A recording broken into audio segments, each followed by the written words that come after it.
Baik, selanjutnya kita akan melanjutkan pembahasan dalam mata kuliah Manajemen Sumber Daya Manusia dengan topik penilaian prestasi kerja. Dalam video yang keempat ini, kita akan bahas metode penilaian prestasi kerja yang menggunakan orientasi masa depan. Yang pertama dalam metode penilaian prestasi kerja yang berorientasi masa depan ini adalah penilaian diri atau self-appraisal atau self-assessment. Nah, metode ini menekankan adanya penilaian yang dilakukan karyawan terhadap diri mereka sendiri. Nah, tujuannya adalah untuk melihat potensi yang dapat dikembangkan dari diri mereka. Jadi berbeda dengan yang berorientasi masa lampau, dalam penilaian prestasi kerja orientasi masa depan ini, perusahaan ingin melihat potensi apa yang dimiliki oleh karyawan yang bisa dikembangkan untuk menjadi prestasinya di masa yang akan datang. Nah, salah satunya ini metodenya adalah menggunakan penilaian diri. Nah, di sini karyawan akan menilai dirinya sendiri dan melihat potensi-potensi apa yang bisa dikembangkan untuk menggapai prestasi-prestasi di masa yang akan datang di dalam bekerja untuk perusahaan tersebut. Nah, yang kedua, penilaian prestasi kerja orientasi masa depan itu menggunakan tes psikologi. Nah, tes psikologi ini biasanya dilakukan dalam bentuk wawancara mendalam atau tes psikologi tertulis, diskusi, dan juga review terhadap hasil evaluasi pekerjaan karyawan. Nah, kenapa tes ini dilakukan? Yaitu untuk mengetahui potensi karyawan yang dapat dikembangkan di masa datang. Nah, jadi tujuannya hampir sama dengan self-appraisal tadi, namun ini dilakukan dengan profesional menggunakan bantuan tenaga-tenaga psikolog yang sudah terlatih. Jadi beberapa tes psikologi dapat dilakukan untuk mengetahui yang pertama misalnya intelektual dari karyawan tersebut, lalu emosinya, dan juga aspek motivasi. Nah, jadi rangkaian tes psikologi ini bisa menggunakan beragam cara. Ada yang menggunakan tes tertulis, yaitu menggunakan pilihan berganda, kemudian ada yang menggunakan asosiasi kata, ada yang menggunakan gambar, dan sebagainya.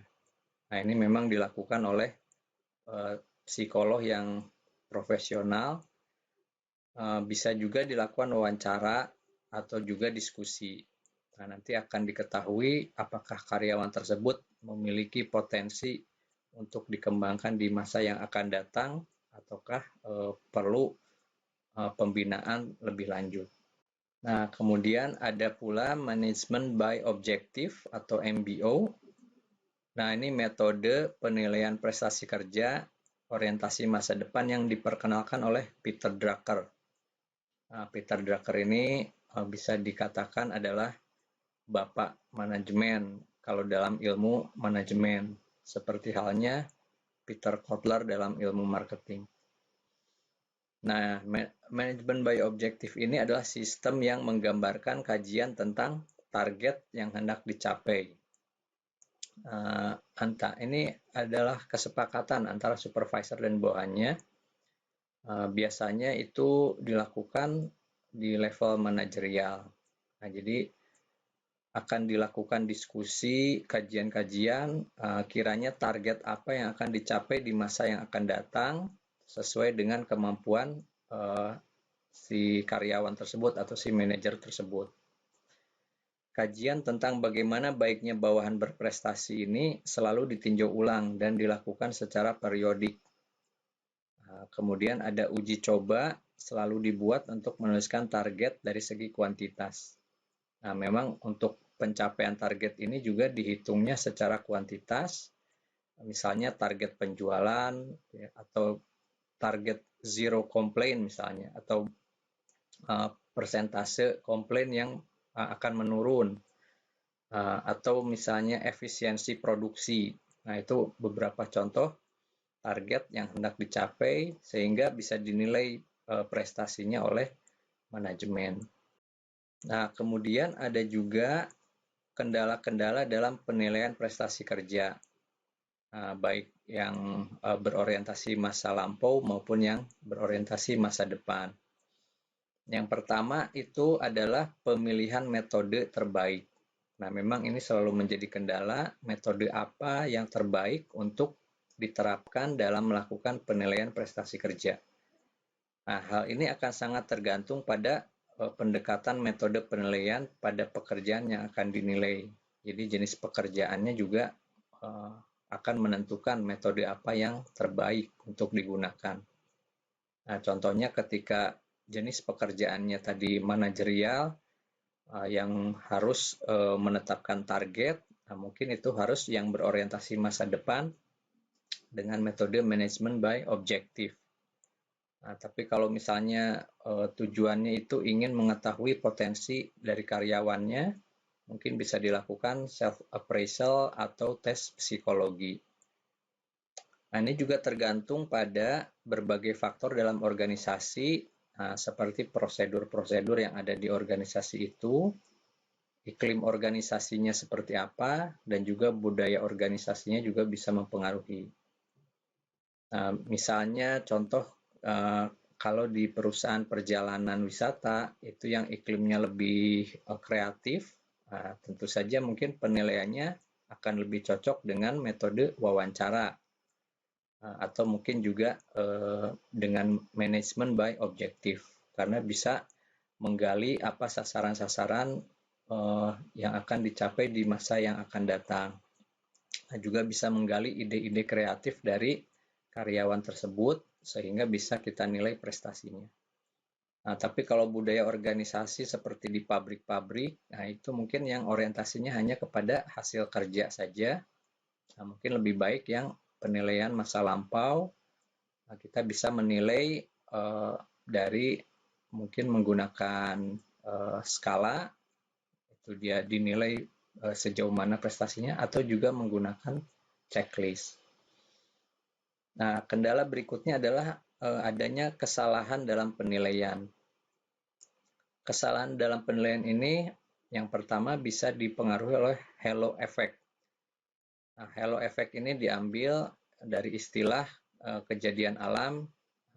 Mungkin ada yang pernah melihat ketika sebuah kejadian ada matahari atau bulan. Nah, di sekelilingnya ada lingkaran yang besar, lingkaran cahaya yang besar, atau disebutnya halo atau halo.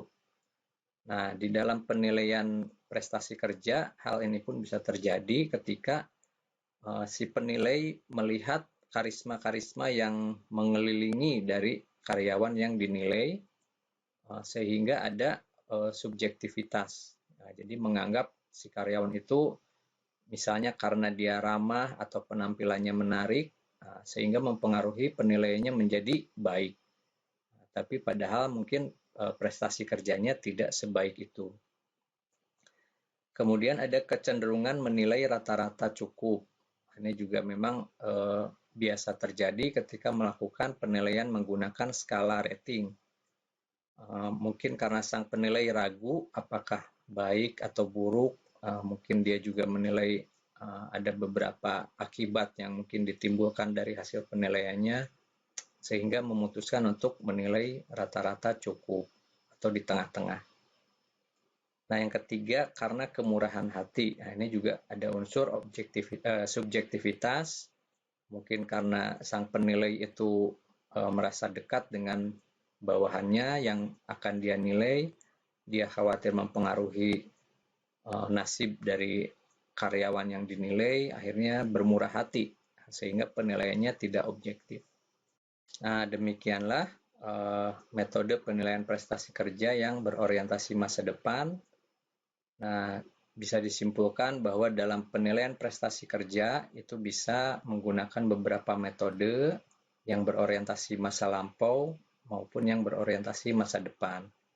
Itu semua tergantung kepada beberapa faktor, antara lain budaya organisasi, kemudian iklim kerjanya, dan juga tentunya industri tempat penilaian itu berlangsung.